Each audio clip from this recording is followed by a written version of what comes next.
we gonna get right into it, y'all. Ain't no sense in me dilly-dallying around. As I promised, I would be analyzing any interviews. Now, this person here told me, hey, you know, you need permission to basically record this. So basically that gives me the green light. So I could basically put this on my platform. I'm not trying to denigrate the person, or, you know, I'm not trying to slander them or anything. I'm calling it for what I see it. So this is the interview. It was some company that seemed kind of janky, managed service. I was trying to see if I could get another bag. This joint was a Boston managed service provider. Now, disclaimer, before I go any further on this, keep in mind that this was a late interview. So I took time outside of my day, you know, that was pretty much outside of work hours. So they wanted to interview me at 6:30 p.m., you know, which I thought that was a little weird, you know, but sometimes that happens. So without further ado, I want to go ahead and kind of analyze this interview. So let's get my music going here. Matter of fact, I'll just go ahead and I'll add it later. We'll do that. I'll walk you through it. We'll walk through this interview bit by bit. I'll skip over bits and pieces. Okay. It says here that you're applying for the role of support analyst to role. Is that correct?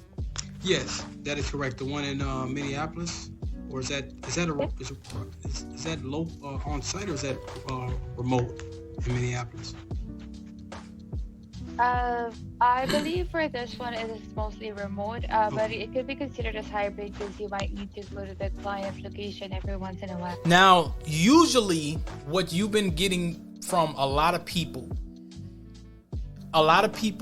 you've been seeing articles about this a lot, where they say, well, don't ask. That's a turnoff to ask if it's remote. Well, see, I'm already working, so I have a little bit of bargaining chips already. I'm already working.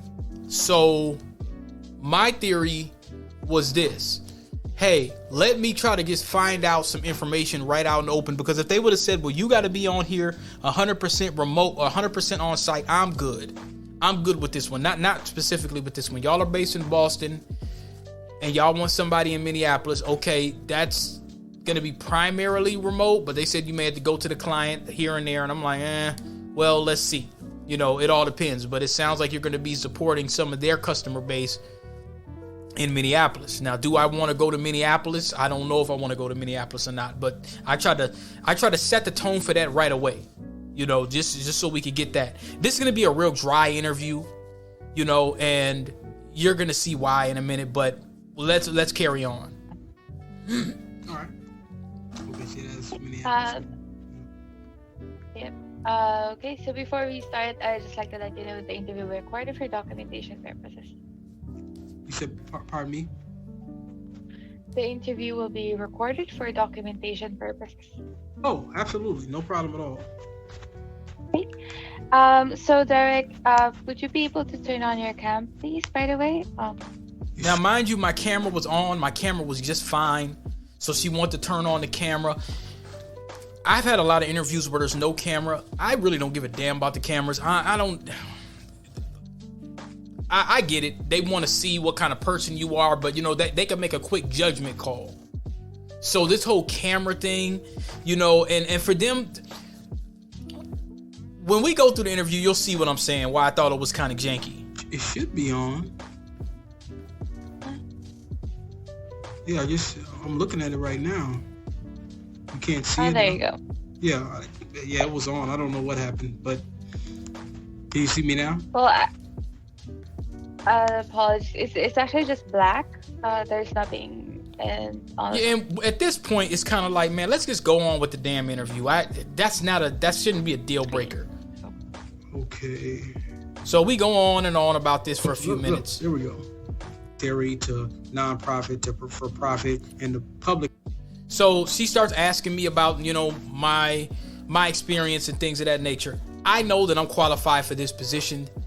Why they rejected me, I think it was more of a, I don't know. It's kind of crazy, but you know, I stumbled a little bit on some of the stuff I might have forgot, but I gave some good scenarios. So let's just go through them a little bit. In private sector, up to do data support, we are a large managed services company. So let's say, a daily duty would be where a customer might call in, or they might send a ticket in, and they might have an issue with their data backup software. So what we do is we try to troubleshoot. We send a Zoom session. We try to troubleshoot the issue.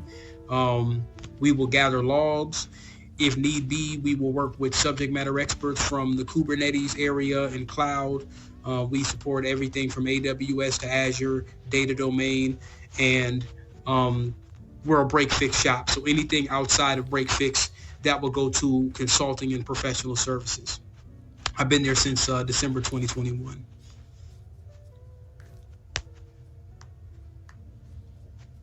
I think you're muted. Now this chick is muted. She was just talking to me. I don't know what the hell she was doing, but she's sitting there muted. That's why I say this interview was janky as hell. Sorry about that. Oh, no problem at all. Okay. That was perfect. Thank you. What made you interested in looking for new opportunities? Well, there's been, quite a bit of layoffs that's been going on in the past 6 months. So I was kind of keeping my options open, and I applied for. Now, when they ask you that question, sometimes when you say layoffs, that could deter people. That's typically what I've been saying, because it's the truth. They're laying people off left and right. Everybody should be able to understand that. So I kind of went into that spiel or whatever. We'll keep on going to make things short. Positions on Indeed. I actually taught a networking fundamentals class for the Microsoft certification as a technical trainer for a nonprofit at the Osiris organization. When it comes to domain name services, we don't do a lot of mainstay configuration where I'm at Veritas. But we can actually go into the command line and we might test connectivity between servers. We might run IP config, tracert, and some network tools that I can't really discuss. So I'm telling her about some of the stuff that I use at work, things of that nature and whatnot. So, and I told her a little bit about my tech training. So we'll just keep on going. She starts asking me all this scenario BS. So we'll go into that in a second. Wait a minute, let me get my Bluetooth going. Not sure why this isn't working. Just give me 1 second here. Oh, because it's off. Okay, I get it. There we go. Okay. Should be fine now. I'll go back and edit this if need be. For some reason, it's not connected. All right, there we go. All right, we should be good now. Okay, there we go. I mean, I know what they are. I guess I can, if I were to use the best analogy, you could pretty much say, well, hey, I have a subway that's trying to connect to another subway. You might, I'll use the state, New York. So you might have somebody where you have 300 to 400 people that you want to be able to transfer to Brooklyn. You might have a firewall, which I would say would be a toll. And you might say, well, hey, I want to segregate the wide area network, or I want to create a DMZ with the router and say, well, these people can't go here, these people could go there. If I want to do something like, I can implement things like packet filtering, where I can say, well, these many people with a wallet should be able to go here. What we're going to do is we're going to cut off, a couple subways over here, and these specific people can enter. And if I really want to get granular, I could probably implement something like IPsec, but that kind of goes into firewalls. Now, that was a good analogy. That's why I felt like these folks wasted my time. I was using a lot of good analogies to prove that I understand how this stuff works. This is just like a basic remote desktop support. I was just going to use it, just get a couple bucks or whatnot. But let's continue. That's fine. Thank you so much for that. No problem. Okay, that was actually a pretty good explanation. But although, can you tell me, or can you try to explain to me the difference between a subnet and a subnet mask? I would say the subnet itself would be, a piece of the network. The subnet mask would be the representation of, like the name of a network. For example, you might have, I don't remember all the classes, but it's, I think, 3 or 4 classes: Class A, Class B, Class C. You might have one that will say like 255, 0. You'll have another one that'll say 255, 255, 255. Now, I don't remember what they are, but that breaks it down. That pretty much breaks it down. So I would say, when it comes to password resets, and for example, if you're joining. So now she's asking me about AD. Again, my resume is above these kind of questions that she's asking me, but they go into that. So we'll fast forward a little bit. And an additional layer of authentication for your servers to speak to each other. Okay.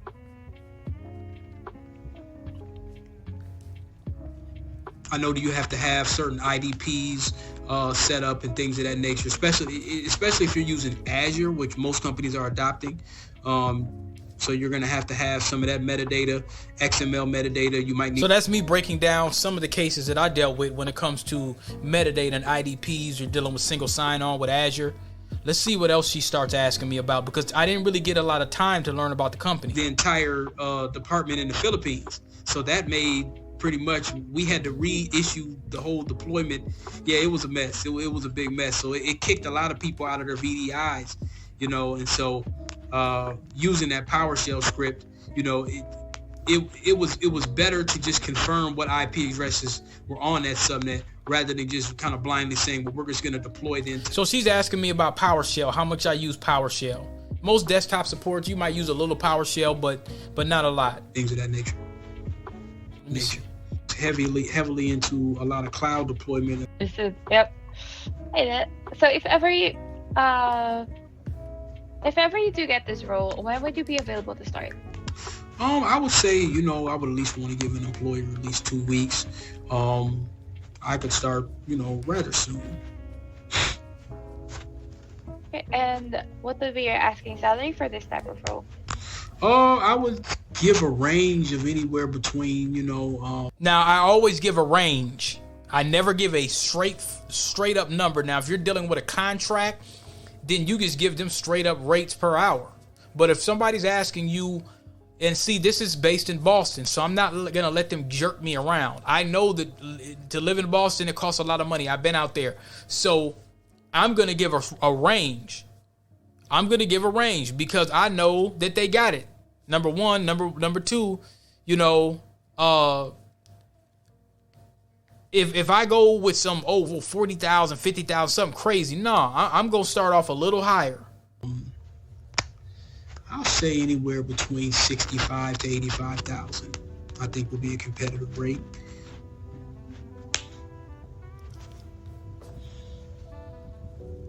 Yep. Okay. All right. Sorry. You said anywhere between, what was the first number that you mentioned? I apologize. 65 to 80,000. Oh, okay. Got it. That's the range. Oh, okay. Got it. Thank you. Oh, no problem at all.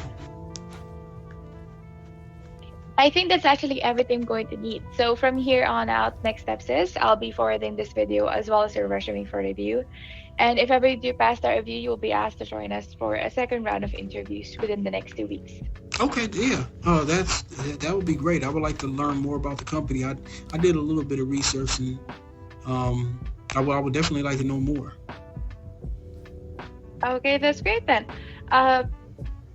Unfortunately I do not have a lot of time right now. Okay. But if you I probably have. That's a red flag. Now, you done took me out of my damn personal life, work-life balance time at a damn 6:30 p.m. Central Standard Time interview. You don't tell me hardly squat about the company. You don't really, usually people will say some things about the company that, that you could kind of grasp a little bit. Why would I want to work here?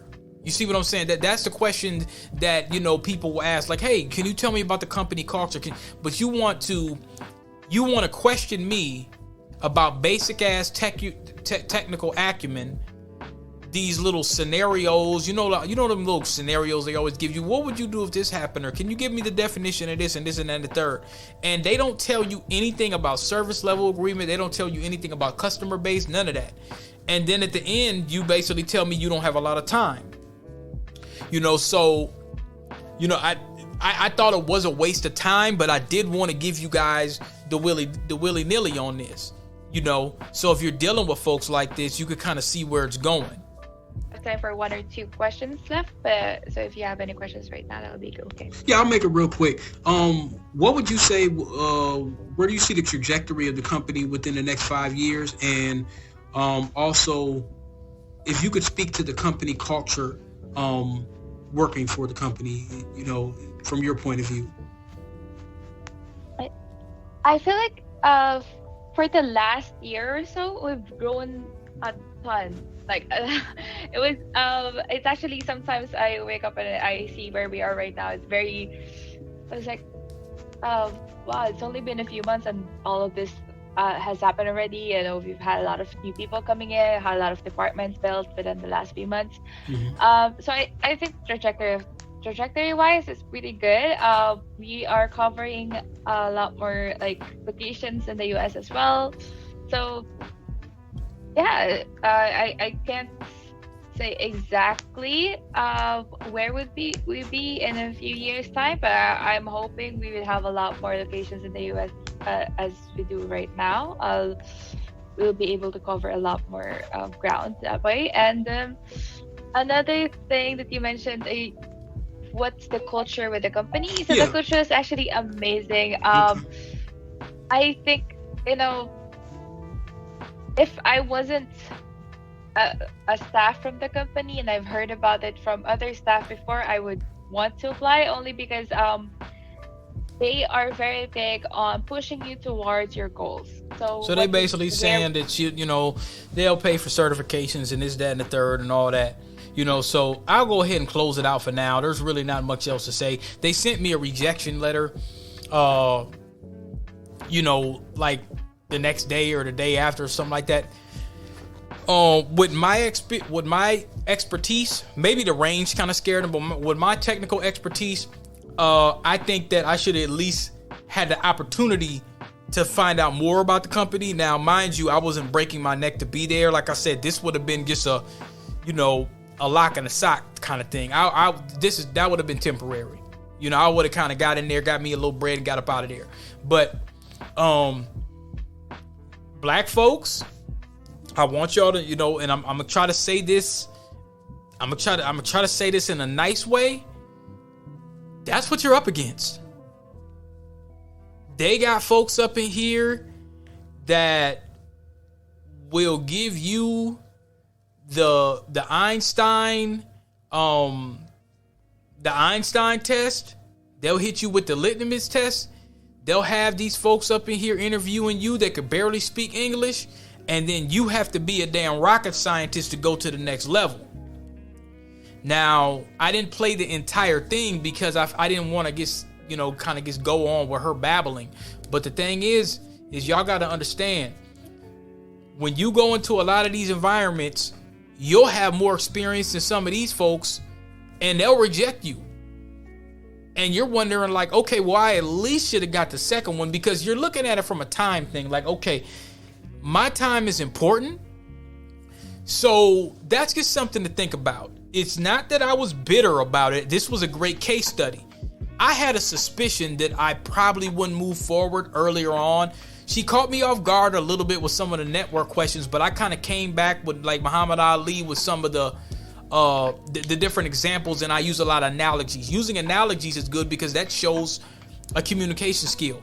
You can communicate and break something down to a non-technical person. So I started using things like subways. White folks love to hear stuff about Game of Thrones and stuff like that. So I use that. Oh, well, House Targaryen to get to Dragonstone, and the North and the Watch and all that. I've used that a few times in interviews, and they were just amazed, like, oh, wow. And sometimes I'll turn the positions down. But I just wanted to just kind of give you guys, like, okay, well, why is he recording this and putting this out there? Why is he salty that they didn't give him the position? Is he salty?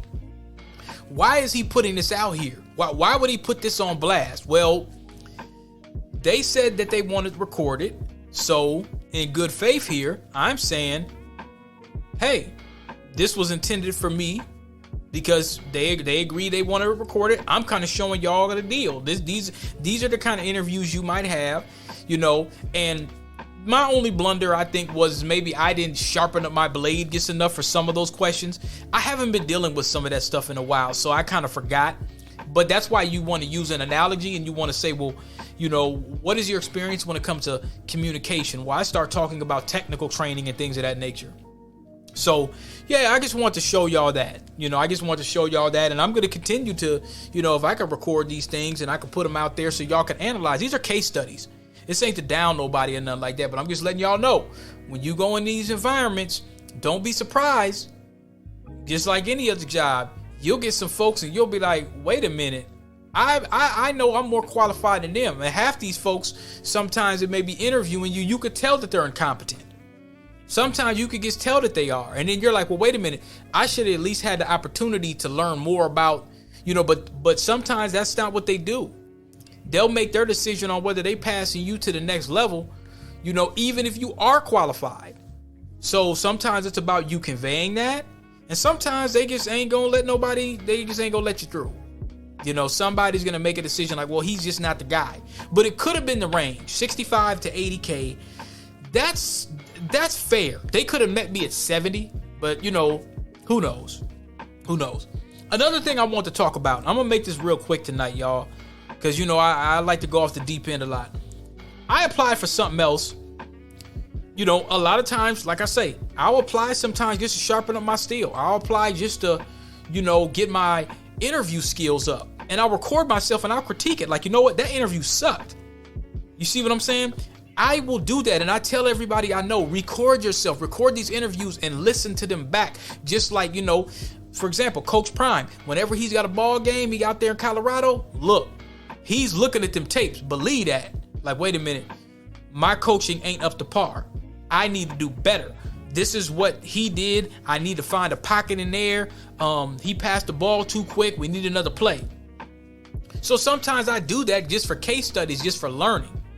As Neely Fuller taught us, university. When you think about a university, the universe is a university. Life is a university. So I do everything for a learning experience. And if I could pass the information, I'll pass the information. I seen something that was interesting when it comes to black folk. Now, a lot of black folks, American black folks, foundationals, descendants, whatever you want to call it, we've been looking, and this is going a little outside of tech, but it's pertinent. This being black in IT. So, we've been going into the last couple hundred years of American history. Things that we didn't know about ourselves. That now we see that the things that our ancestors did that we're proud of. So we're like, all right, that's important for us to acknowledge that. Okay? Something that I talk about a lot. Now, what does this got to do with technology? Well, I happen to apply for a level 2 role and I happened to see something that was remote. I told you I like working remote. And it said something here. Now, DP, what does this got to do with technology? Why are you even bringing this up? Well, that was part of the job application. They said, answer these questions from your employer. Now, this was on Indeed, but it was optional. What is your ethnic racial identity? And the black media has been covering this a lot, but I thought it was interesting. It said African American. Well, that was a new word that was given to us. We won't get into that. They got American Indian or Alaska Native. That's usually on there. But then they got Asian. They got Asian Indian. They got Blackfeet tribe. There's a lot of black folks that were Blackfeet.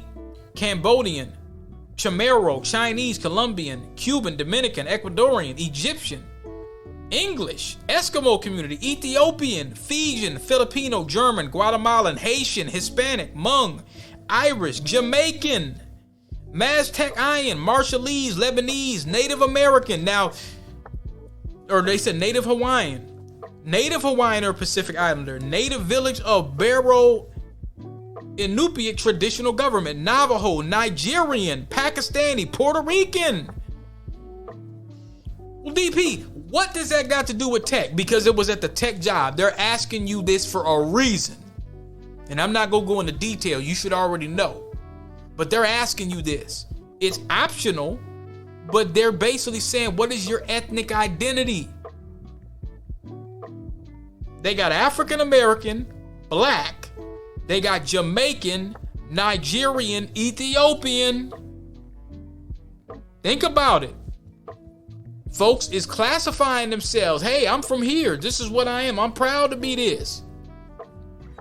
So when folks basically try to shame black folks from here and say, well, hey, you shouldn't separate yourself, or you shouldn't. No, we're acknowledging our lineage. We're acknowledging what our ancestors have contributed, to this country.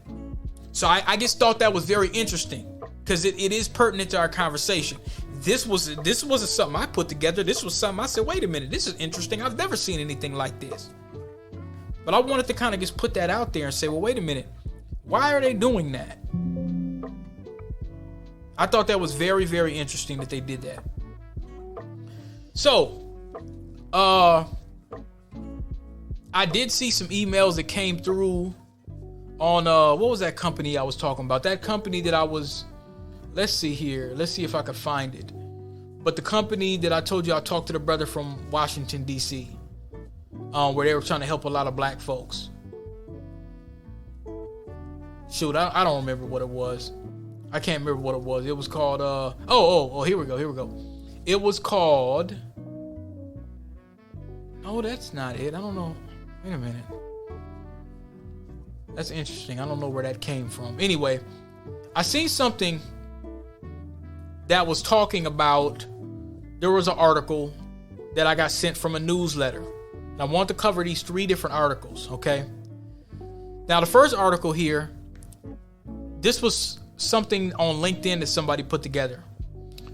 And it was dated for June 25th. And they said the job market predictions of 2023 and 2024. And it said, I think this is more of an opinion. But somebody said, as of 2023 is over, or as of half of 2023 is over, here's my analysis of how the job market will look in the near future. Many LinkedIn experts say that the beginning of 2023 was bad and the market will improve in the latter half of 2023. I unfortunately disagree. Now, let me start right here. I've noticed there's been a change. I've noticed, yes, it has been getting more competitive. I usually try to save this for the other one, but I gotta say it. As you got all these folks that they're letting into the country because of this current administration, and you know who the hell I'm talking about, they letting these folks pour in left and right, there's gonna have to be a job for them. And as black Americans, we're always on the end of the stick when it comes to getting that. We already know that. So that's why I have to look at these kind of things a little deeper. I have to say, well, wait a minute. What's the black perspective? What's the being black in IT perspective? And yeah, I have noticed a change. Now, this person says, my prediction is that we haven't seen the worst, nowhere close. Now, they said they're talking about in India now. They said in India 2023 and even majority 2024 will be a bad period. They said the reason India will have an extended period is that unlike the USA, most tech stocks haven't gone for an IPO yet. Nobody is sure how overpriced they are. We've already seen valuation cuts of over 50%. More job cuts are expected, especially in the tech ecosystem. Salaries in these verticals may adjust accordingly. CX roles will be still in high demand, though expect companies to negotiate harder. Performance marketing budgets will likely be hit.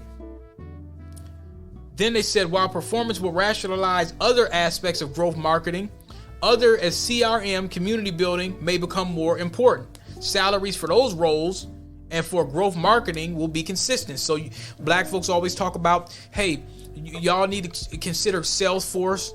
Go ahead and get you a Trailhead account. Go ahead and get you a Trailhead account.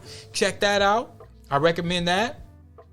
Blue-collar workers may see an increase in hiring in some markets and layoffs in others. Nothing is consistent as companies try to get the right formula for these roles. Example, e-commerce and delivery. So expect more headlines like to hire, which means future hiring, not currently. Headcount increased by, and they mean by mid to some senior executives fired, but people recruited at the junior level. So the junior people do more work for less salary. See? Flexible working. Quote, so they're talking about moving permanent employees to contract. Right sizing. That means firing people. So he broke down the weasel words that they use. Y'all might want to take a look at that.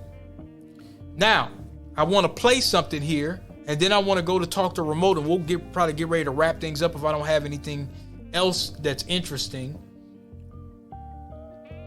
I want to play this, and then I want to break down the article. So they got this little ad, so when it's done, we'll open it back up. But this is an article here.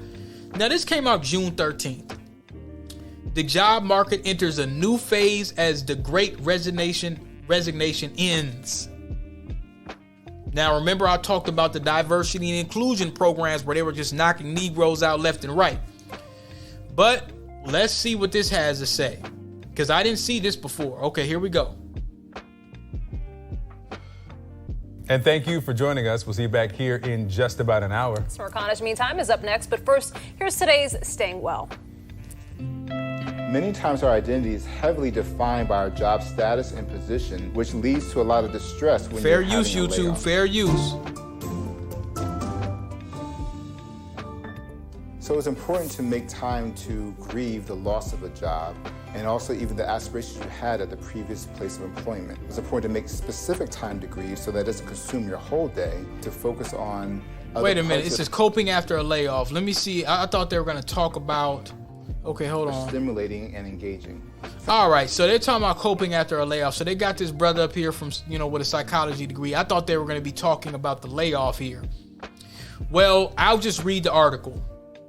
I'll read the article because I thought they were going to be talking about something actually. Okay, so look. Now they said in LA, CNN, as the dust begins to settle on the COVID-fueled economic tumult of the last few years. I hope I said that right. One pandemic-era trend appears to be on its way out, the Great Resignation.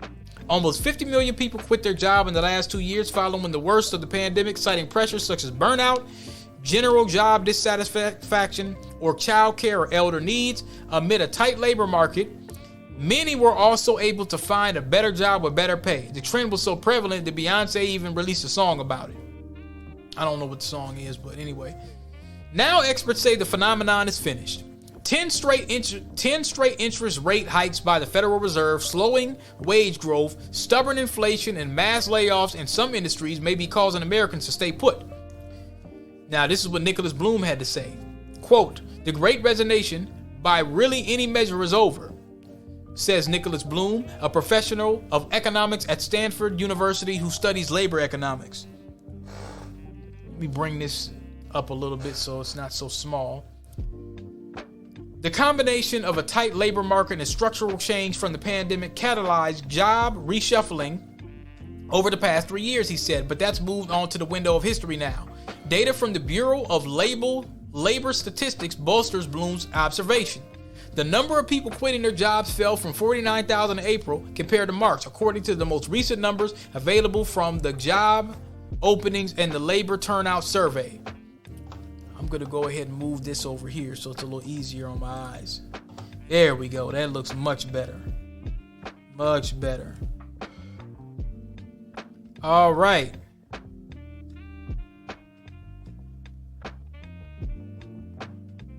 Let's go down here. In fact, the so-called quits rate has steadily declined since last spring and now is vertically identical, just above 0.1% above the pre-pandemic rate in February 2020. Essentially, quits are back to the 2019 pre-COVID average. End of an era. Most employees are no longer concerned about a rise in worker resignations, Bloom said. It's a topic I've not discussed or heard about in the last 6 months.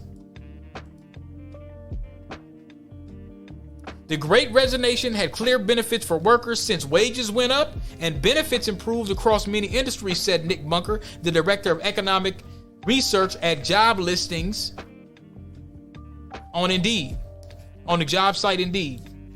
In 2021, 47.7 million people voluntarily left their jobs, according to the BLS. That was the largest number since it began compiling annual stats in 2001. By the end of 2022, an additional 50.5 million workers had quit. I remember that.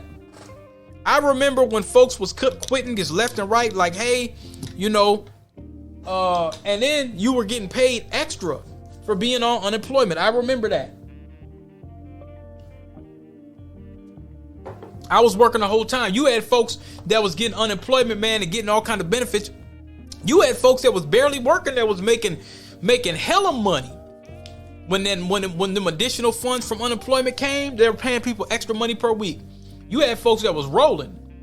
Now, I don't know what they did with the money, but it is what it is. Wage growth shot up in 2021, peaking in August 2022. However, according to the most recent data from the Federal Reserve Bank of Atlanta, wage growth remains elevated. Wages grew 6% on an annualized basis in May 2023 compared to May 2022. Now let's go down here. A fearful narrative. Help wanted signs are not being taken down just yet. The BLS shows the rate of job growth is up into the construction, manufacturing, health, education, and food services industries.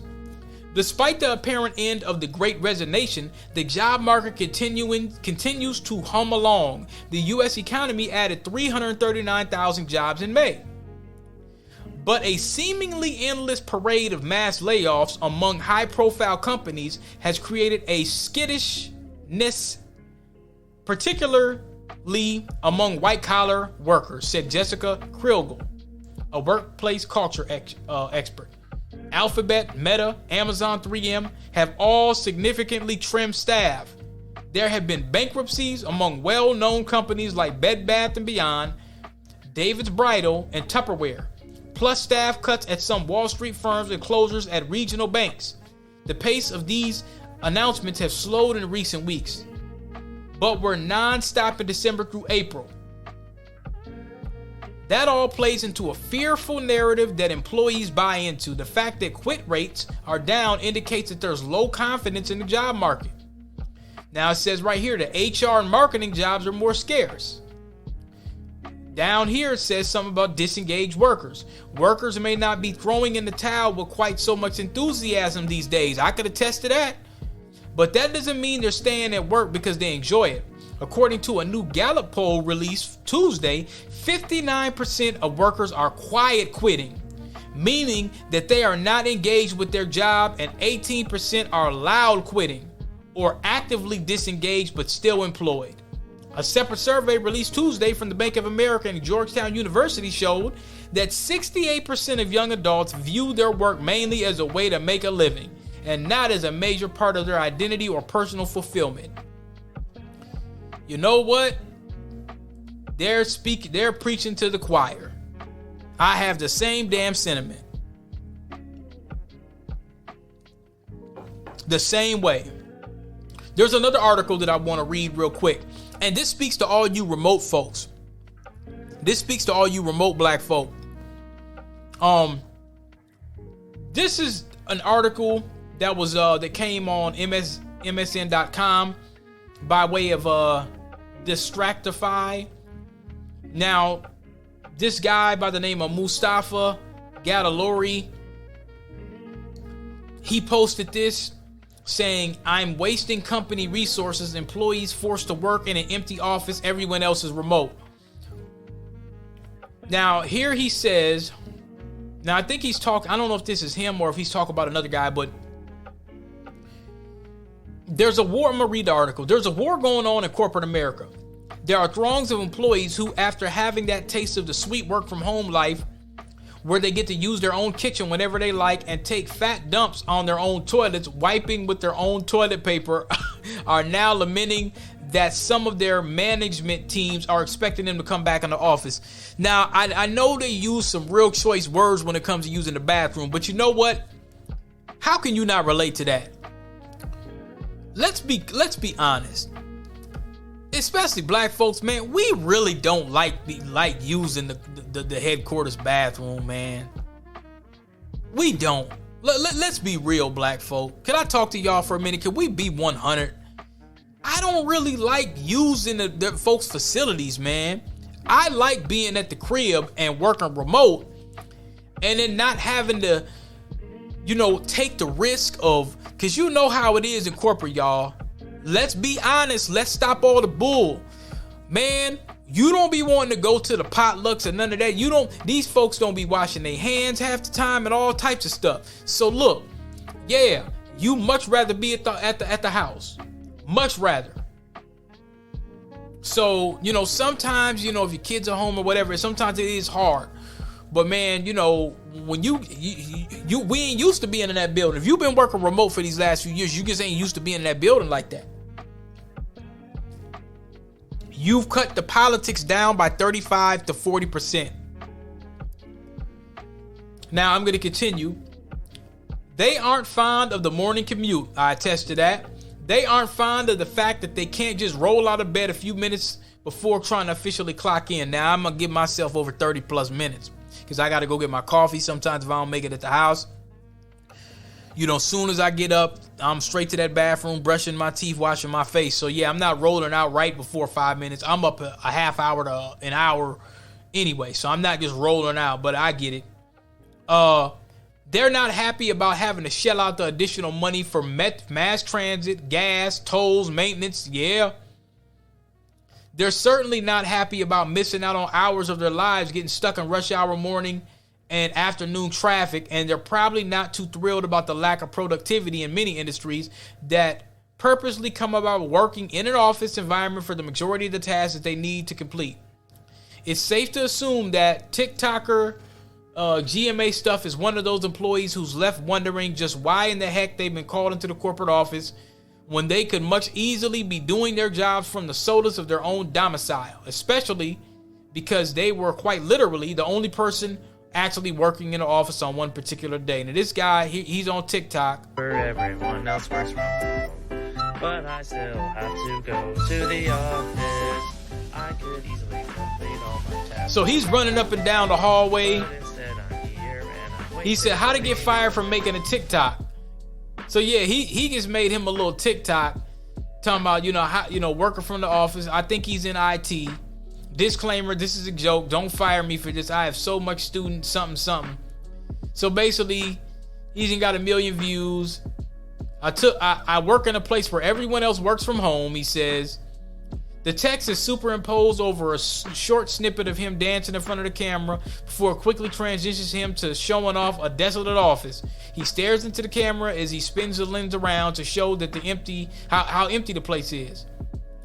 So, yeah, and people are, they're giving him. Yep.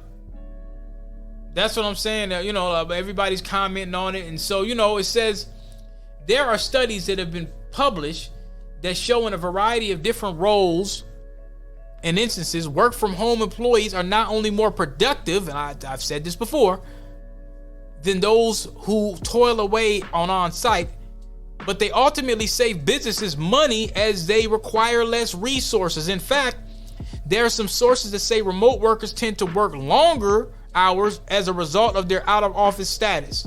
Yeah. There's been times, man, I log into my job at a half hour early. They getting free work out of a nigga. Did you say nigga? Yeah, I said nigga. You getting free work out of me. You know what I'm saying? You getting free work. This slavery. You getting free work out of me.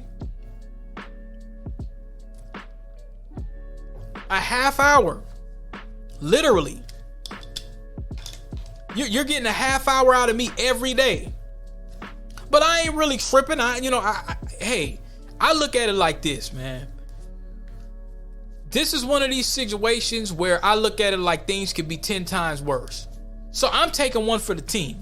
If I could get ahead of my job and do a little bit more and be a little bit more productive, nobody can tell me that I didn't do that. It looks a lot better when you're telling your manager, hey man, I done logged in early. so I could get stuff cracking for you. And then now your productivity should be up, whatever the case may be. Now, I said I was going to wrap this up early, but I think there was something else that I promised. Oh, this was the response I told you when I got HR involved. See, I ain't no bigger than the program, y'all. Y'all probably, well, he's a subject matter expert. He wrote this book and he knows this and he don't, man, I don't know shit. Jon Snow, you don't know nothing. You don't know nothing, Jon Snow. Now, let me go back into the response because I'm going through it just like y'all. I have stuff going on. Let me see here. Where is that? All right. So let me see if I can get. Okay, so now check this out. Check this out. Let's move this over here. Let me see if I can make this over here. I hope the screen ain't blinking.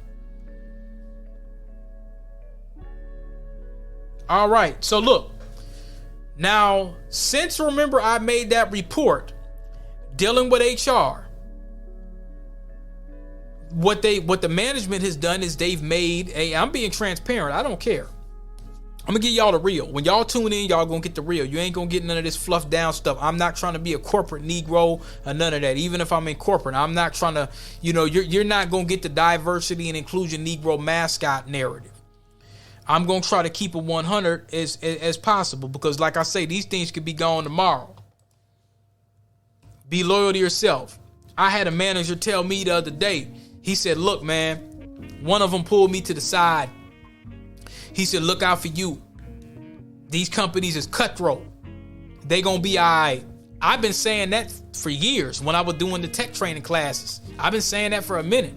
So the fact that man said that, he kind of let me know, man, hey, look, these places, man, look out for you. If you find something you think is better, if you think the grass is greener, look out for you. So remember that long response that HR couldn't really give me much information. The narrative was, well, let's just make this more constructive, blah, blah, blah. Y'all heard that. They couldn't really give me any numbers and this, that, and the third. So there was a rebuttal. Come to find out, the conversation with the management was basically like this. There's no intention on letting you go. That we weren't even saying that, this, that, and the third. And I basically told her, look, HR tried to frame it as if you didn't say those words. And she didn't deny it. The manager didn't deny she said it. But now she's coming back with the footwork. She's like, okay, this Negro, he done put me on blast. So I'm just going to nail him. So basically what they said is, here's a summary of your discussion, a follow-up to your concerns. And I ain't going to read it all. But basically they said, well, we addressed a few of them, having subsequent meetings to cover them all, the highlights of what we talked about. So we had a discussion about what we had. Because remember, I told you the first discussion, there was comments about, oh, you not being a good fit and this going on, but they never said that through text. That was only verbal. And they didn't mention it this time either. So they hit you with well, this ain't a performance. Remember, HR said this is not a performance plan. But this is a covert. This is like a COINTEL Negro performance plan. This was like COINTELPRO watching Chairman Fred and all that and saying, well, we just watching these Negroes. We just gonna watch them. But no, this is a performance plan that's covert. This isn't something that, because when you use this kind of, listen to the language. Let me break it down. HR and their response to your concerns, they are very high level, specific to legal or personnel actions. They indicated that you are not on a performance plan at this time, so they do not really have any guidance to provide. We discussed the general process around coaching, what a performance improvement plan is and how it generally can flow and what the outcomes can be. For you, we are in the process of coaching towards better knowledge retention, critical thinking, ultimately meeting the goals. This is informal. This is for building goals. We engage with mentoring with 3 people. So remember, now they're pulling out their evidence bag. They're pulling out their evidence bag. This is what we did for you. This person helped with process guidance and assisting in case flow. This person did new hire training, recap, and mentoring on processes and case assistance. This person's had guidance for doing investigative processes to determine if you're on the right track. They mentioned 3 people. I didn't ask about that. Those weren't any of the questions that I asked HR. But they had to go back on their evidence as, okay, let's put this on the line. This is what happened. Okay, so now, use of tools. We talked about the tools to help you solve a problem. Google, the knowledge base, the chat, blah, blah, blah. So every person uses tools to solve a case. That's expected and necessary. However, it's not 100% reliance on the tools to move every case to closure. As a person, so as an employee progresses in their tenure, it's necessary they retain and grow their product knowledge along the way. But they still couldn't say what product knowledge it was specifically. I specifically asked for that. They didn't give it to me. I ain't tripping. I ain't mad at them. So basically they say, as you get more product knowledge, you'll resolve more cases. Okay, cool. This is a critical component for you to focus on. Building your knowledge of the product makes you self-sufficient and you can close cases. So basically, they give you an action item. Now remember, they said this wasn't a performance plan. Remember, they said it wasn't a performance plan. Now, when I read this to you, I want to ask you, anybody that's listening tonight, is this a performance plan? Now, they said it wasn't, but hey, I'm going off of y'all's words, not mine. Okay? So they said action, training, and tools, including labs, needed understanding and retention of the process flow, blah, blah, blah. Formulate a plan. Bring it to our next meeting on how you want to do it. Let me know if you need time, resources, and assistance. Then remember we talked about the so-called easy cases. We discussed what they are. You are only in the core queue only. That includes any core items and cloud items. So now what they've done is they've done some Jedi mind tricks. They've added cloud in there after telling me don't touch it. So take 1 or 2 in the morning. Take priority cases. Then she said, you are fearless and you will engage in any case. And that makes you look like a good candidate for the command center. Action item, engage so-and-so in a discussion of what every new person should look for in the queue for an easy case. Now they're talking about the subject matter experts. We're getting feedback on the tendency to advance cases without due diligence. All right, but they didn't specifically say what stuff should you grab. Now they said initial investigations, gather logs, review the logs, critical thinking. Then they mentioned what I said before. Example of a SME that said you could use Google 100% of the time. That might be right for him, but it may not work for you. Build your own style. So see, everything that I said, now they're trying to figure out a way to respond to that. Comfort level. You should feel comfortable digging into the system. Layout of the product, logs to check, action item, put a number to your comfort level so we can pivot and adjust to help increase over time. Efficiency level. Remember I asked about the efficiency level. Well, that's a tool for the manager to gauge how you're doing in terms of growth with your metrics. So they said it wasn't a performance plan. I'm asking you, black folks, did that sound like a performance plan? Did that sound to you like that was a performance plan? That's just the update from the last thing. See, we're taking this thing step by step. This is how you do these things step by step. You're saying, all right, you're asking questions. Now, they don't like that. They're not going to like if you start asking questions. They want you to be a safe Negro and basically just roll over and die and just, massa, yassa, please. That's what they really want you to do. But you want to stay into the question mode regardless. Because if somebody's talking about letting you go, you're trying to find out. I'm going to be honest with y'all. A lot of jobs ain't gonna tell you this. They're gonna try to say, well, this is unethical. This is this. Man, look. A lot of these jobs, what they're gonna do, they're always gonna look out for their best interests.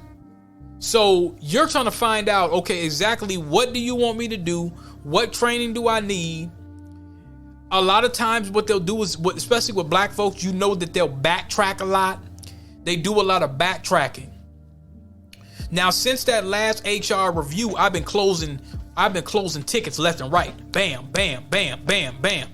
So now, once we get that out the way, what's going to be the next step?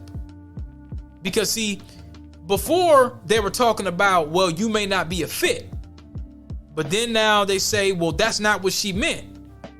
Then now they saying, well, no, I didn't mean it in that way.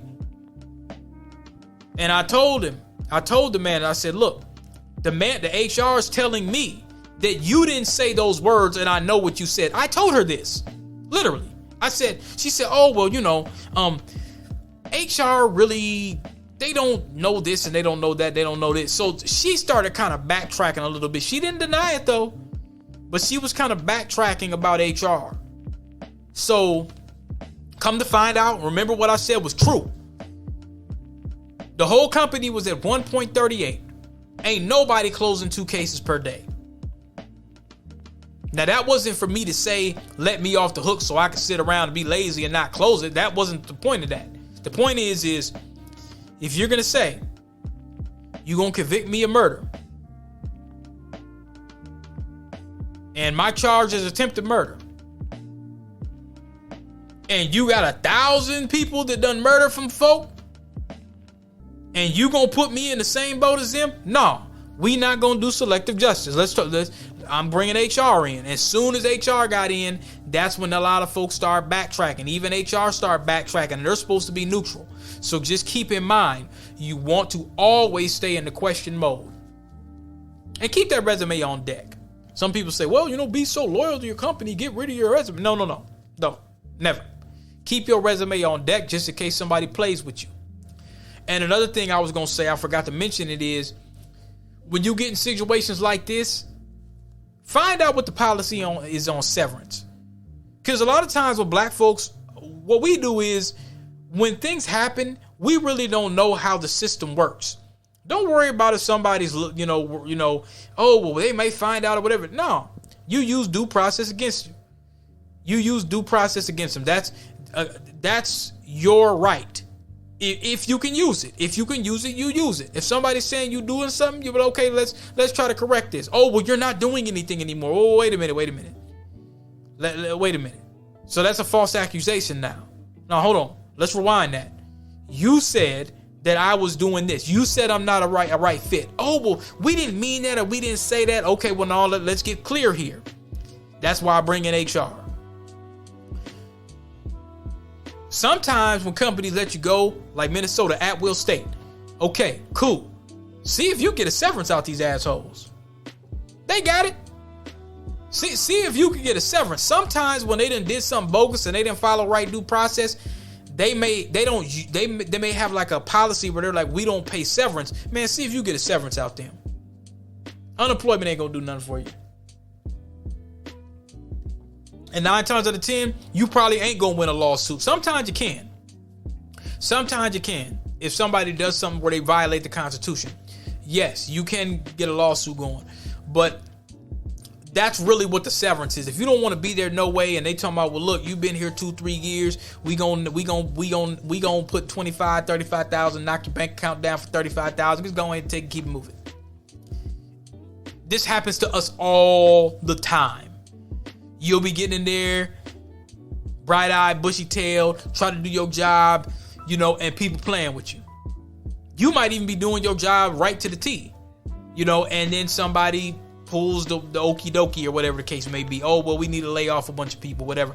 Well, that wasn't due to your performance. So, like I say, always stay in the question mode. We'll see y'all next week.